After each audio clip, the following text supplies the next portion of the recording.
Bienvenidos al episodio número 7 de Filosofía Antigua. Empezamos con Sócrates y vamos a dar hoy día su reflexión particular y propia del canal para Sócrates. Este pensamiento de la mayéutica socrática ha dejado una marca indeleble en la filosofía de la historia, porque marca un antes y un después de cómo se concibe el conocimiento. Pero para empezar, Sócrates introdujo este método en donde cuestiona y dialoga con el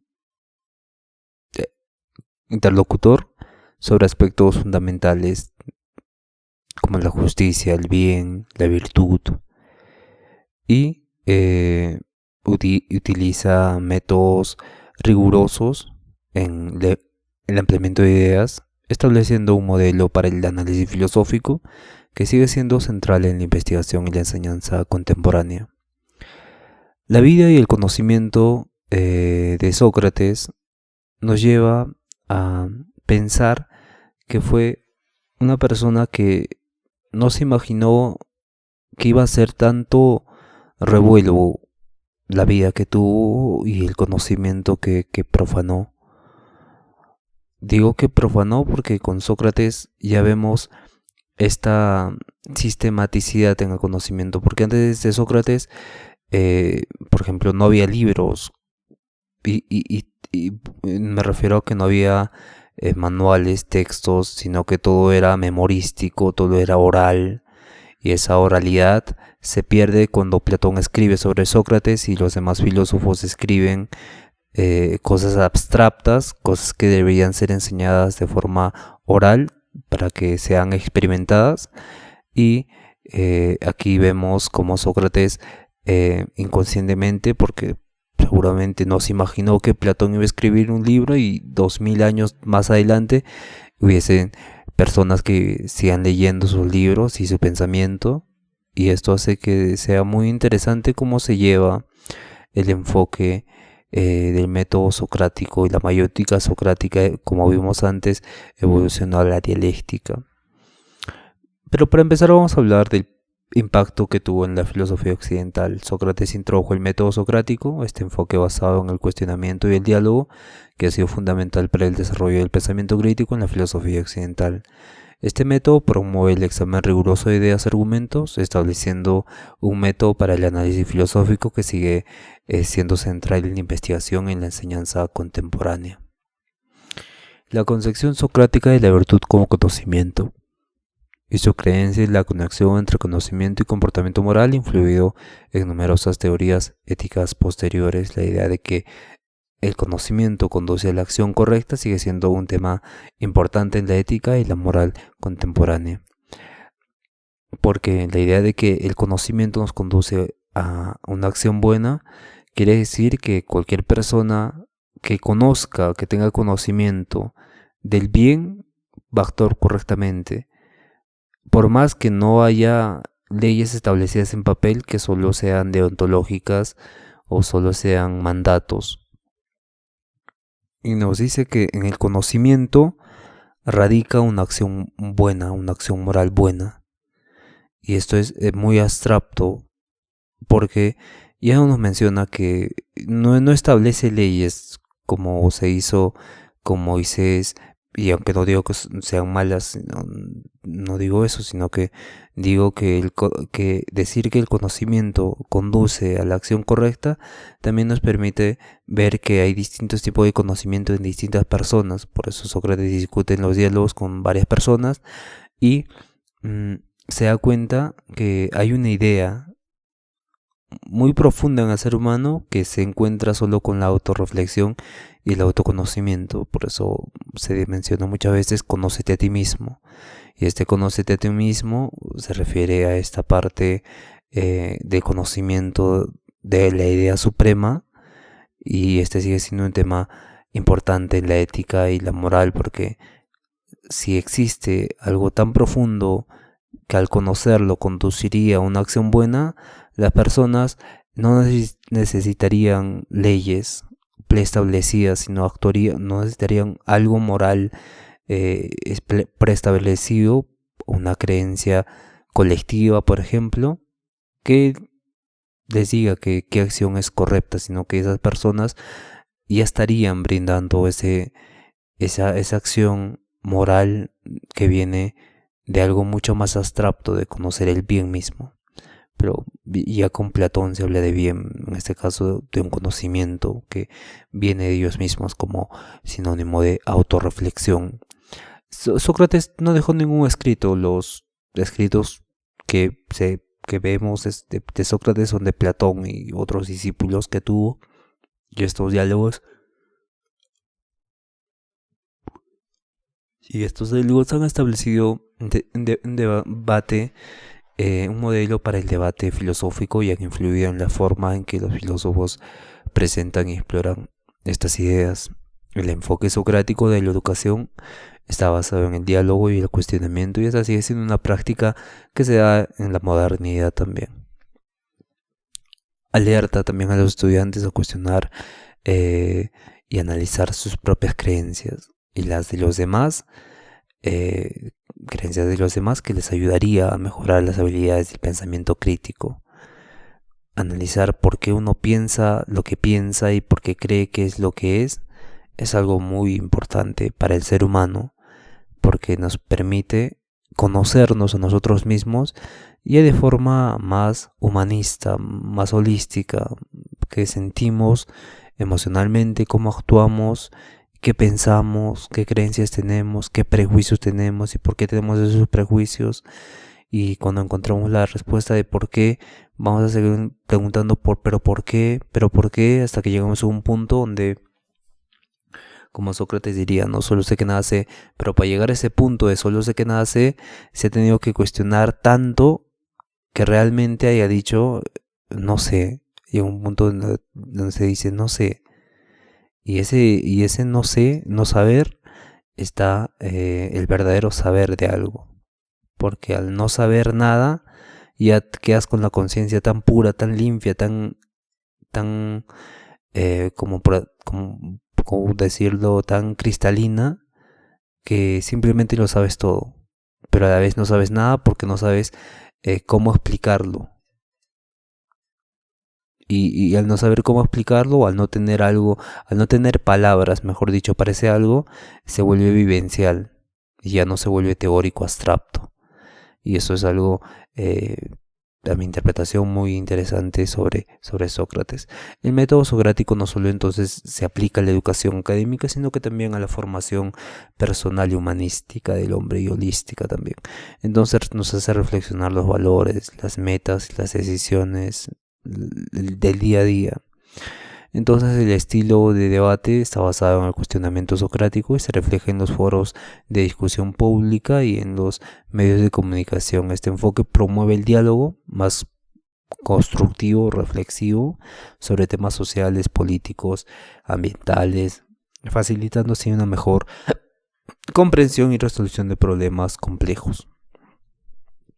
La influencia que tiene Sócrates es evidente en el examen crítico de principios éticos y políticas en la filosofía contemporánea, y el método socrático se utiliza para cuestionar y analizar suposiciones en debates sobre la ética, la justicia y la gobernanza.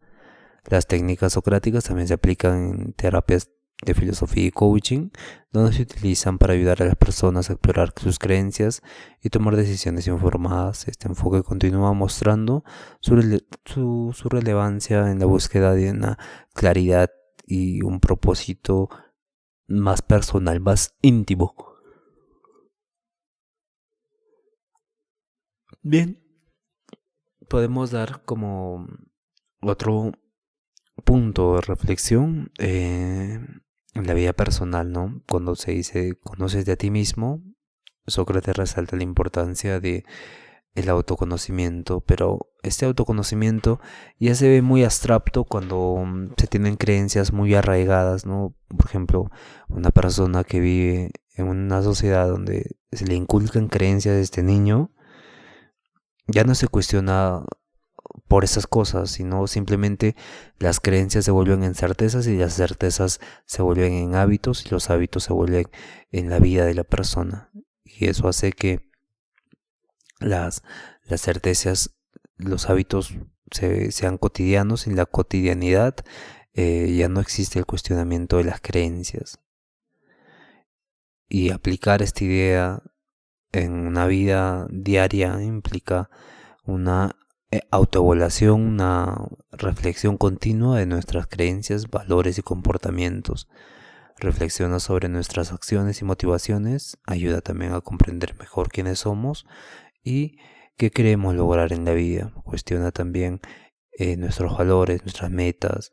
Podemos alienar nuestras acciones con nuestras creencias más profundas y esto no promueve una mayor autenticidad, sino que también facilita la toma de decisiones que están en armonía con nuestros principios personales.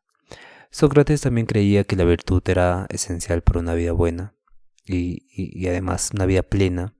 Aplicar esta idea implicaba trabajar en el desarrollo de virtudes como la justicia, la sabiduría, la templanza, el coraje, y a través de la reflexión y la autoevaluación podemos identificar áreas en las que deseamos crecer y esforzarnos por mejorar nuestros comportamientos y actitudes.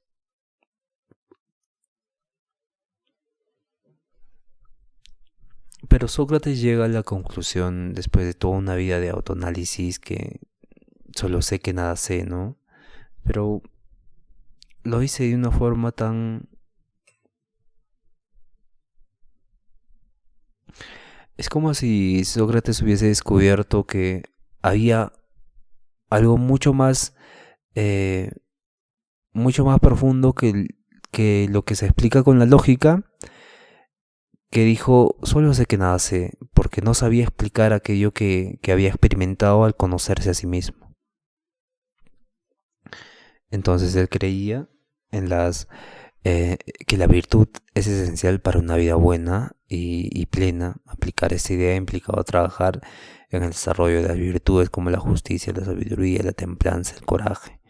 Y aplicar el método socrático en la toma de decisiones implica cuestionar nuestros supuestos y explorar perspectivas antes de tomar nuestra decisión. Pero aquí ya viene la parte distorsionada, ¿no? Porque la malicia del ser humano, porque el hombre al cuestionarse y pensar y decir que ciertas cosas son malas por sí mismas, ya hace que aquello no se vuelva tan malo, ¿no? No se hace que justifica la maldad en la ignorancia, en no querer. Y esto es algo muy interesante de cómo cuando no queremos algo lo ignoramos o lo dejamos pasar, ¿no? No le prestamos atención. Cuando descubrimos la malicia en un acto que tengamos y no lo queramos estudiar, eso ¿por qué se da? Eres libre realmente de dejarlo, no trabajar en aquello, o no eres libre porque aquello te predomina para que no lo hagas. Y esta discusión nos lleva a un problema de identidad.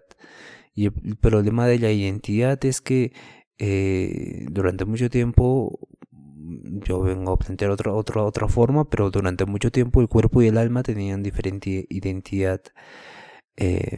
Pero lo que propongo y lo que expongo también es que la identidad se ve fragmentada por la pérdida de conciencia que se pueda tener sobre un vicio, acto o algo ajeno, externo o interno que pueda surgir dentro de uno. Y el problema del interno es aún más complicado, ¿no? Porque si una persona internamente cree ser lo que ha fabricado ser, no se daría cuenta de algo mucho más profundo, ¿no? Es como es ver al hombre como una máquina vacía que tenemos que llenar y no ver la armonía de la misma máquina, ¿no? De la misma máquina, y que esa armonía ya no está sujeta a la individualidad. Y el problema de la identidad también está referido al de la individualidad, porque se promueve la individualidad, pero en la Edad Media se hablaba del intelecto agente, y este intelecto agente nos menciona que hay una sola mente.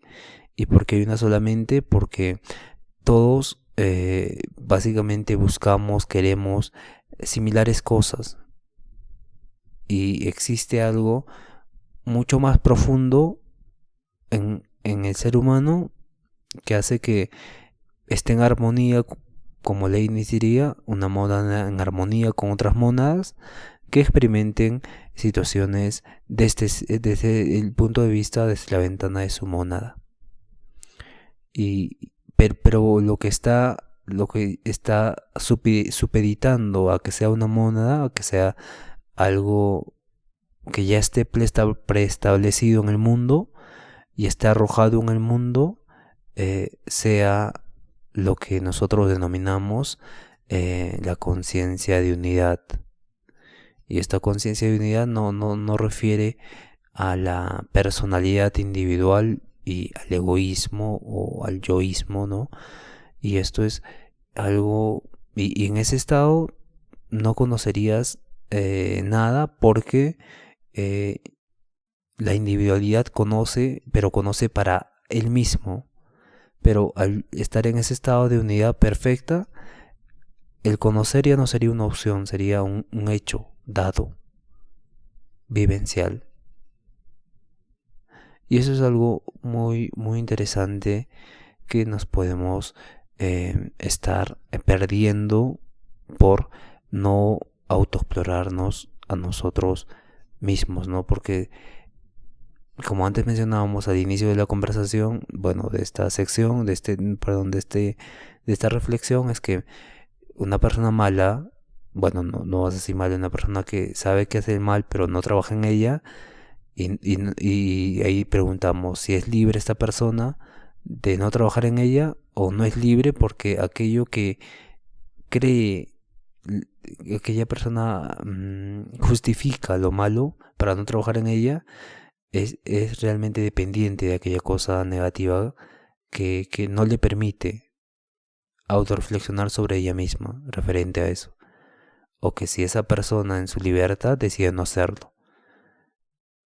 Entonces vemos cómo también se complica un poco cuando lo relacionamos con este autoconocimiento, ¿no? Y llegaríamos a un punto donde, si preguntamos a aquella persona que no quiere autoconocerse sabiendo su defecto, ¿por qué no quieres?, llegaríamos a una respuesta también más profunda que no sabría decir por qué. Y en ese no saber por qué, encontraríamos la respuesta de que si ella tiene certeza de que no sabe, la certeza de que no quiere averiguar sobre ella viene de lo que no quiere averiguar, ¿no? De esa identidad creada que no quiere averiguar. Y eso nos llevaría a algo mucho más profundo. Y en el no saber por qué se encuentra la respuesta también. Y lo que acabo de decir es muy interesante. Seguramente vas a volver a repetirlo esa parte y lo entenderíamos mucho, mucho mejor. En el ámbito profesional, en el diálogo constructivo, el método socrático puede mejorar la comunicación y la colaboración de manera significativa. Utilizar preguntas abiertas para explorar ideas y perspectivas fomenta un diálogo constructivo y ayuda a resolver conflictos de manera efectiva. Estimular a los colegas y colaboradores a cuestionar y analizar ideas y propuestas promueve un entorno de trabajo más innovador y crítico, y este enfoque también ayuda a identificar y abordar problemas de manera más efectiva. En el campo del coaching o del liderazgo, Sócrates estaba en contra de los retóricos, ¿no? De los sofistas, y que estos sofistas se dedicaban a enseñar a los príncipes, a la nobleza, a la gente rica, a persuadir a las personas y, de acuerdo a eso, conseguir un poder político, por así decirlo. Entonces, los líderes que aplican estos principios buscan ser más éticos y más justos en un mundo de sofistas y retóricos repletos en el mundo, ¿no? Se esfuerzan por ser el modelo a seguir de sus equipos, provocando una reflexión sobre las decisiones y acciones del liderazgo. Nos ayuda a mantener estándares altos en la ética y la responsabilidad. El adoptar un enfoque socrático en la gestión y los líderes eh, puede empoderar a los equipos a que tomen decisiones informadas y reflexivas. Y este pensamiento crítico también sirve para ver pasos adelante, ¿no? Si hago tal acción, esta noción de causa y efecto, tener más una mente causal, ¿no? Pero esto, y no pasa eso, revisar esto y esto, no por otro lado. Y eso hace que sea em, más amplia la posibilidad de tener acciones asertivas, armónicas, pero también va a haber un límite, ¿no? Para la razón. Y el límite de la razón, donde acaba el límite de la razón, empieza algo mucho más intuitivo, ¿no? Spinoza decía el conocimiento intuitivo, el conocimiento de Dios. Y, y hay filósofos en la Edad Media que decían el intelecto agente, la unidad del intelecto. Y la unidad diría la armonía que existe. Y es algo muy, muy curioso cómo se toca ese tema de más allá de la lógica, de la razón, empieza otra forma de adquirir y de conocer y de gestionarnos en la realidad. Muy bien amigos, como última medida vamos a darle un enfoque transformador al método socrático. Esta técnica de pensamiento crítico desafía las ideas preconcebidas y establece y fortalece diversas perspectivas, saturando así la información y las opiniones diversas y convirtiéndolas en más pequeñas, más pequeñas, más pequeñas hasta llegar a este punto de no saber, de llegar a los límites de la razón, y en los límites de la razón se encuentra algo que tiene que ser superior a la razón, no menor a la razón, ¿no? Algo que tiene que superar a la razón. Es como un tope, llegas al punto, un tope de causas que sabes que hay una causa que no conoces, y esa causa que no conoces es el límite de la razón, y cruzando ese límite se puede establecer ya otro tipo de conocimiento para las personas. Bien, la relevancia en la actualidad, y con eso vamos a acabar este segmento, es que esta relevancia en la actualidad nos permite tener un enfoque más cuestionador, y también nos invita a la búsqueda de la verdad, o sea, el límite de la razón, ¿no? Y muchos piensan, tienen miedo de que el límite de la razón nos lleva a la locura. Pero esto es muy interesante, ¿no? Porque vivimos en una sociedad tan racional que hay tantas posturas que ya no es lógico. Es contradictorio, ¿no? Un universo está hecho de espaguetis, porque hay una teoría que dice que se basa en que no se puede explicar la ciencia al 100%. Y tantos puntos de vista, perspectivas, religiones, creencias de tribus, libros escritos hace 1000 años que cuentan otro tipo de historias, novelas que hablan de utopismos.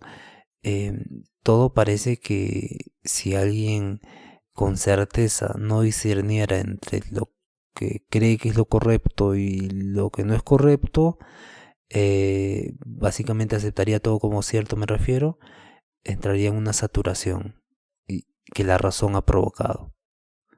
Pero más allá de la razón existe como una armonía que no necesitas de saber lógicamente las cosas y las acciones que haces por sí mismas, sino que se dan de forma orgánica. Y y, esta forma intuitiva de actuar, de acción y de razón, es lo que han buscado varios filósofos, ¿no? Que hablan. El tercer tipo de conocimiento con Spinoza, y este conocimiento es el conocimiento que más se nos acerca a Dios. Pero este Dios de Spinoza es es un Dios que está en todo, ¿no? Es un Dios algo de panteísmo y también un poco de monismo, y es muy, muy interesante. Y que este método, a pesar de que ha pasado siglos, ¿por qué sigue importándonos tanto, no? Seguramente debe haber algo en el hecho mismo de existir que haya perdurado tanto, si no se hubiese perdido en el tiempo. Al aplicar entonces las ideas socráticas en la vida cotidiana, las personas pueden mejorar su autoconocimiento, desarrollar habilidades de pensamiento crítico y fomentar relaciones más éticas y colaborativas. La influencia duradera de Sócrates demuestra que a pesar de los avances y cambios en el mundo, sus enseñanzas siguen ofreciendo valiosas herramientas para el crecimiento personal y profesional. En el segmento 2 vamos a tratar preguntas comunes de los oyentes sobre Sócrates, o que le harían a Sócrates. Y la primera es: ¿quién fue Sócrates y por qué es tan importante en la historia de la filosofía? Bueno, es una pregunta muy interesante. Es un filósofo griego del siglo V a.C. y considerado una figura fundamental en la historia de la filosofía. Su enfoque es innovador y siempre busca la verdad y el conocimiento. A diferencia de sus predecesores, Sócrates no dejó escritos de su filosofía, métodos, y todo lo que conocemos de él es por los diálogos de su discípulo Platón, que escribió evidentemente sus diálogos.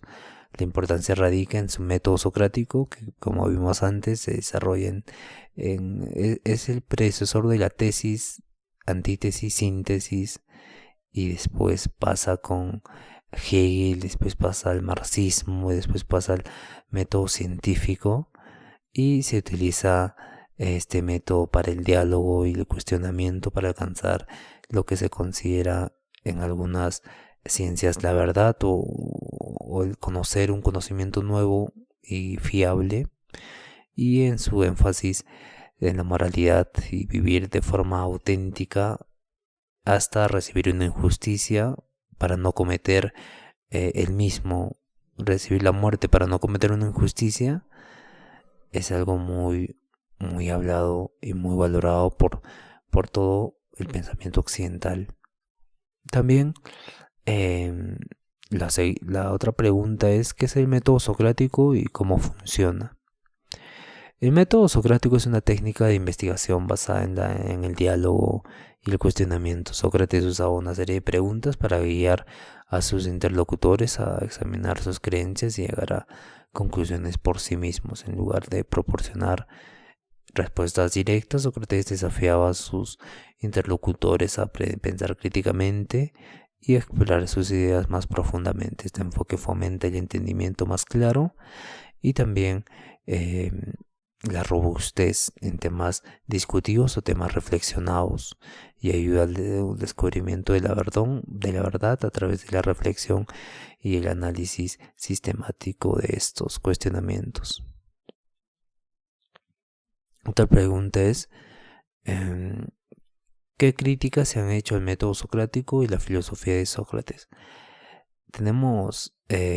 Primero tenemos a Aristóteles, pero a lo largo de la historia las críticas apuntan a que el método socrático puede ser demasiado confrontacional, o que su enfoque en el cuestionamiento puede llevar a la frustración sin proporcionar respuestas definitivas. Hay como este miedo a no saber, ¿no? Y además, algunos críticos han cuestionado la idea de que el conocimiento necesariamente conduce a la virtud, argumentando que la conducta moral puede no estar siempre ligada a la comprensión intelectual. A pesar de estas críticas, el método socrático sigue siendo valorado por su capacidad de fomentar el pensamiento crítico y el diálogo profundo. En la parte ética, se menciona que ciertas conductas no siempre están ligadas a la intelectualidad, conductas correctas, ¿no? Como por ejemplo los 10 mandamientos. Estos son mandamientos, ¿no? Son ya dados, establecidos, y no se necesita una comprensión profunda intelectual para que la conducta sea armónica. Y esa es una crítica que se hace a Sócrates. Bueno, me gustaría ahora escucharte a ti.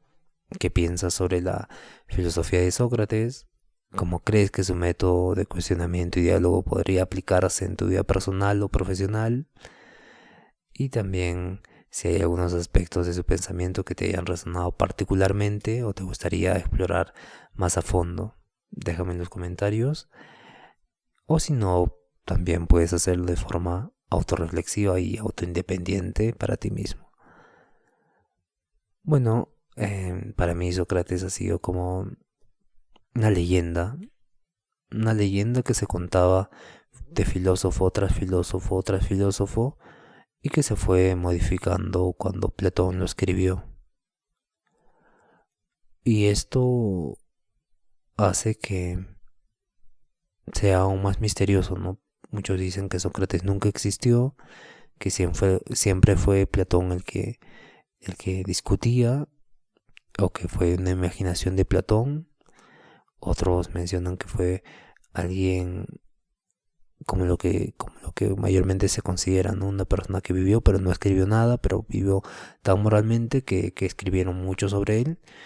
Y personalmente creo que Sócrates fue como una alegoría, como un personaje, como un héroe, por así decirlo, un mito. El mito de Sócrates, que se conoció tanto, que es un mito que habla del autoconocimiento, pero hecho persona, hecho Sócrates. El autoconocimiento hecho Sócrates. Para hablar del autoconocimiento crearon a Sócrates. Y es muy interesante también. Bueno amigos, llegamos a la conclusión de esta reflexión sobre Sócrates en el episodio 7. Y vamos a tocar la introducción a Platón en el episodio 8. Estamos, recuerden, en Filosofía Antigua. Y gracias por escuchar y nos vemos en la siguiente. Un abrazo.